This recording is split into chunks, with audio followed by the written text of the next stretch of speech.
नमस्कार मित्रांनो, आज आपण इयत्ता 7वी इंग्रजी विषयातील पहिल्या युनिटमधील तिसरा पाठ little girls wiser than old people म्हणजे लहान मुली मोठ्यांपेक्षा शहाण्या असतात या पाठाचा अभ्यास करणार आहोत।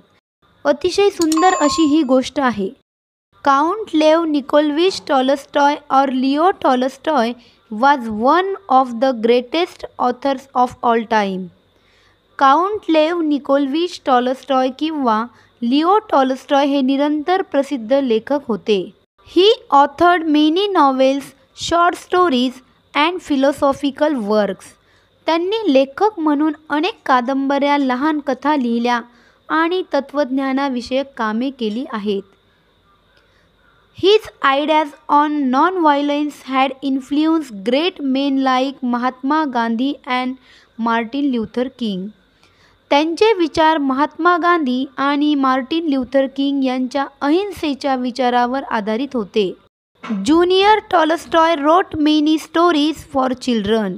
ज्युनियर टॉलस्टॉय यांनी लहान मुलांसाठी अनेक कथा लिहिल्या आहेत। This is one of them. त्यापैकीच ही एक कथा आहे। This has a message for grown-ups too. त्याचप्रमाणे मोठ्यांसाठी हा एक संदेश आहे। It was an early Easter. या वर्षी ईस्टर हा सण लवकर आला होता। ईस्टर हा ख्रिश्चन धर्माचा सण आहे। In the yards lay snow and rills run down the village. अंगणात बर्फ पडले होते आणि गावातून पाण्याचे ओढे वाहत होते। A large puddle had run down from a manure pile into a land between two farms. एका शेणखताच्या ढिगाऱ्यातून एक मोठं डबकं दोन शेतामधून जाणाऱ्या अरुंद बोळातून वाहत होतं। And at this puddle two girls, one older than the other, had met. आणि त्या डबक्याशी दोन मुली भेटल्या। एक जण दुसरीपेक्षा मोठी होती। Both of them had been dressed by their mothers in new clothes. दोघींना त्यांच्या आयांनी नवीन कपडे घातले होते। The little girl had a blue dress and the elder a yellow one with a design.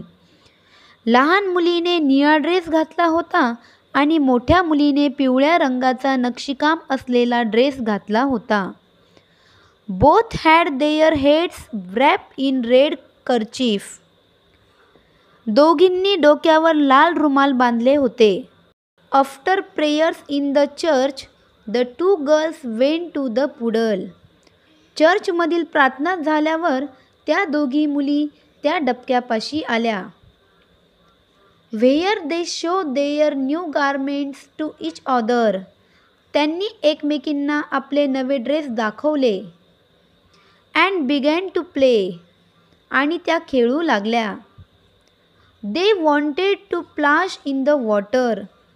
त्यांना त्या पाण्यात पाणी उडवायचं होतं। The little girl started to go into the puddle with her shoes on, but the older girl said to her.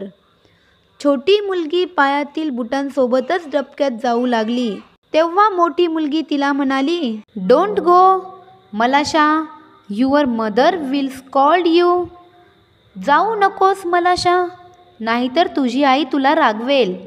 I will take off my shoes and you do the same. मी माझे बूट काढतीये, तूही तसंच कर। The girls took off their shoes, raised their skirt and walked through the puddle toward each other. मग त्या मुलींनी आपापले बूट काढले, त्यांनी त्यांचे स्कर्ट वर उचलले आणि त्या डबक्यातून एकमेकींच्या दिशेने चालू लागल्या। Malasha step in up to her ankles and said. मलाशाचे पाय गुडघ्यांपर्यंत आत बुडाले आणि ती म्हणाली, it is deep. Akulka, I am afraid. Akulka, हे डबके खोल आहे, मला भीती वाटतीये। Never mind, she reply. It will not be any deeper. हरकत नाही, तिने उत्तर दिलं, यापेक्षा ते अधिक खोल नसेल। Come straight toward me. थेट माझ्यापर्यंत चालत ये। They came closer to each other. त्या दोघी मुली एकमेकींच्या जवळ आल्या. Akulka said, Malasha, look out and do not splash in up but walk softly. Akulka म्हणाली, मलाशा, जपून चाल आणि लक्ष ठेव आणि चिखल उडवू देऊ नकोस. She had barely said that when Malasha plump her foot in to the water. तिचं बोलणं पूर्ण होण्याआधीच मलाशाने थपकन पाय पाण्यात बुडवला. And bespattered Akulka's new dress and not only her dress but also her nose and eyes.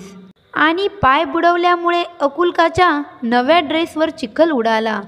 नुसताच ड्रेस नव्हे तर तिच्या नाकावर आणि डोळ्यांवरही चिखलाचे शिंतोडे उडाले. When Akulka saw the spot on her dress she grew angry at Malasha and scolded her and run after her and wanted a strike her. आपल्या ड्रेसवरचे चिखलाचे डाग पाहून अकुल्काला मलाशाचा राग आला आणि ती तिच्यावर ओरडली आणि तिला मारण्यासाठी तिच्या मागे धावली. मलाशा was frightened and seeing what trouble she had cause jump out of the poodle and run home. मलाशा घाबरली आणि आपण हे काय केलं हे त्यांनी पाहिल्यावर डबक्यातून उडी मारून घराकडे पळून गेली.